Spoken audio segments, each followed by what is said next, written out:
आखिरकार दोस्तों वही हुआ जिस बात को लेकर ममता बनर्जी मीडिया के सामने कहती हुई नजर आई। बंगाल चुनाव के नतीजे आने के बाद हर कोई अपना अपना अनुमान लगा रहा था कि आखिर पश्चिम बंगाल के अंदर ये कैसे नतीजे आ गए। खुद ममता बनर्जी कई बड़े आरोप लगा रही हैं भारतीय जनता पार्टी के ऊपर, चुनाव आयोग के ऊपर। इसी बीच दोस्तों पश्चिम बंगाल से बड़ी खबर आ रही है। ममता बनर्जी ने जो आंकड़े एसआईआर को लेकर के बताए थे वो कहीं ना कहीं सच साबित होता दिखाई दे रहा है।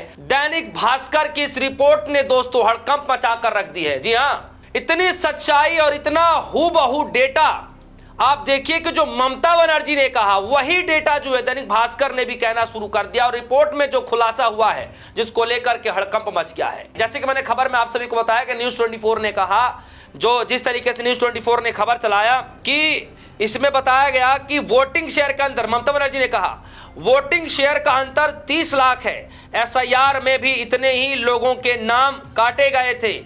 7 लाख लोगों के नाम ऑनलाइन के जरिए वोटिंग लिस्ट में जोड़ा गया था।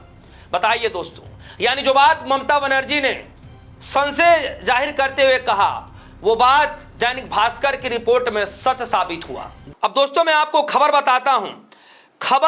खबर दैनिक भास्कर की है और आप देखिए कि दैनिक भास्कर ने किस तरीके से इस रिपोर्ट में कहा है कि इस जो खुलासे होने के वजह से जो इलेक्शन कमीशन ने जो डेटा जारी किया और जो सुप्रीम कोर्ट ने कहा था दोस्तों, उसके बाद यह स्पष्ट हो रहा है कि जो ममता बनर्जी कह रही हैं सुप्रीम कोर्ट जाने का रास्ता ममता बनर्जी के लिए खुल चुका है। मैं आगे बताता हूं कैसे। सबसे पहले दैनिक भास्कर की इस रिपोर्ट को देखिए। इसमें लिखा है बंगाल में भाजपा को टीएमसी से 32 लाख ज्यादा वोट, एसआईआर के हर सीट पर 30,000 वोट हटाए, 176 सीट पर इतने ही मार्जिन से जीत। दोस्तों जैसे मैंने आपको बताया 176 जो सीटें हैं उसमें से 30,000 वोटर के मार्जिन से ही जीत मिली है, जिसमें से भारतीय जनता पार्टी को, आप सभी को पता है, जैसे मैंने आपको बता दिया कि औसतन जो है भारतीय जनता पार्टी को ज्यादा सीटें मिली हैं और टीएमसी को कम सीटें मिली हैं। जरा ये आंकड़ा देखिए, दैनिक भास्कर ने लिखा सन 2026 में टीएमसी को सीटें कितनी मिली हैं 80 और वोट परसेंटेज कितना है 40.8%। बीजेपी को सीटें कितनी मिली हैं 207 और वोटिंग परसेंटेज है 45.85, यानी लगभग आप मान लीजिए कि 5% वोट ही ज्यादा मिले हैं।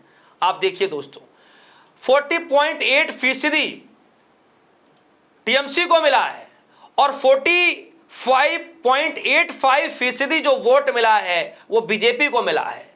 यानी यह साफ दर्शाता है कि भारतीय जनता पार्टी को बहुत कम मार्जिन से वोट मिला है, जिसके बाद बीजेपी की इतनी सीटें आई हैं।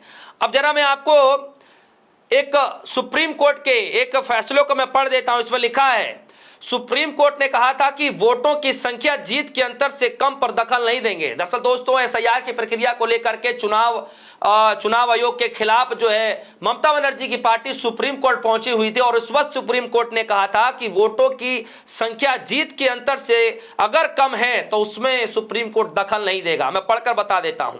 एसआईआर को लेकर ममता बनर्जी की याचिका पर हाल ही में सुप्रीम कोर्ट ने कहा था कि अगर हटाए गए वोटों की संख्या, आप ध्यान से सुनिएगा, हटाए गए वोटों की संख्या जीत के अंतर से कम है तो फिर कोर्ट दखल नहीं देगा, जबकि क्योंकि उन वोटों से होने या ना होने पर रिजल्ट पर कोई असर नहीं पड़ेगा।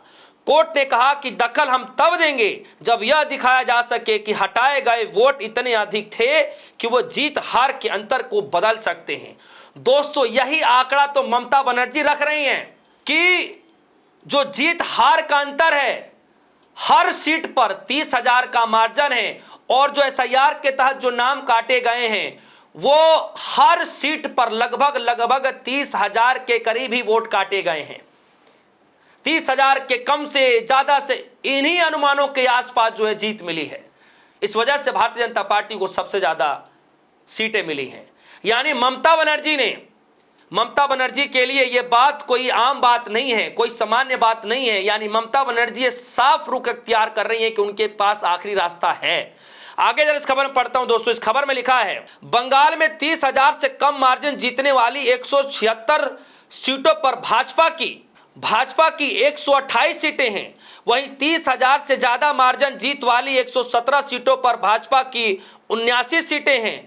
तृणमूल की 44 सीटों पर जीत का मार्जिन 30,000 से कम है और 36 सीटों पर 30,000 से अधिक रहा।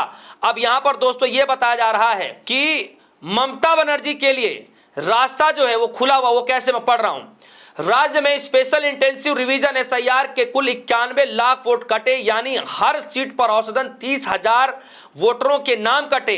कुल 293 सीटों में से 176 पर जीत का अंतर 30,000 से कम है और 117 सीटों पर 30,000 से अधिक रहा। ऐसे में टीएमसी अब चुनाव नतीजों को कोर्ट में चुनौती दे सकती है।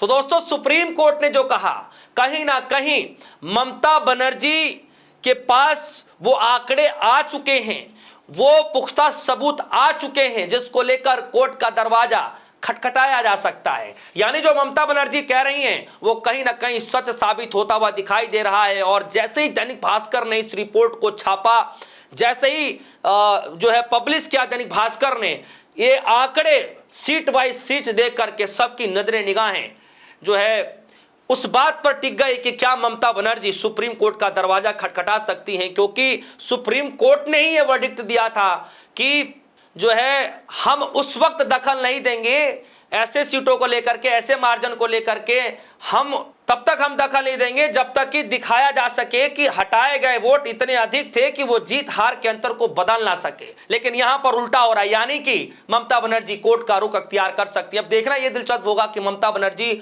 सुप्रीम कोर्ट का दरवाजा कब खटखटाती हैं। दोस्तों, इस खबर को लेकर आपकी क्या राय है, वीडियो कमेंट सेक्शन में जाइएगा, अपनी राय रखिएगा। फिलहाल के लिए दीजिए इजाजत, देखते रहिए DS4 न्यूज़। धन्यवाद।